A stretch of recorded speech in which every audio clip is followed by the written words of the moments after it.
जय मल्हारच्या कालच्या म्हणजेच 20 ऑगस्टला प्रक्षेपित झालेल्या एपिसोडमध्ये खंडेराय, इंद्र आणि सची देवी यांचं जेजुरी गडावर स्वागत करतात। स्वागताच्या वेळी सची देवी आणि देवाधिपती इंद्र बानूसह स्वर्गात येण्याचं निमंत्रण देतात। तिकडे बानूच्या घरी अजामेळ रंग्यांना सांगतात की ते सध्या जेजुरीत मुक्काम करणार आहेत।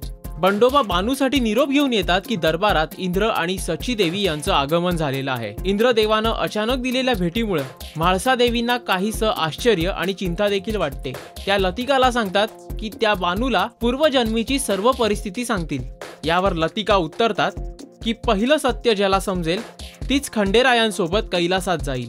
सची देवी बानूला भेटून येण्याची परवानगी इंद्रदेवांकडे मागते। दरबारात लक्ष्मी देवी म्हाळसा देवींना आश्वस्त करतात की इंद्रदेवाच्या आगमनानं आपण अस्वस्थ होण्याचं काहीच कारण नाही। आता येत्या भागामध्ये हे पाहणं औत्सुक्याचं ठरेल की म्हाळसा देवी सची देवींना बानूला भेटू देतात की नाही।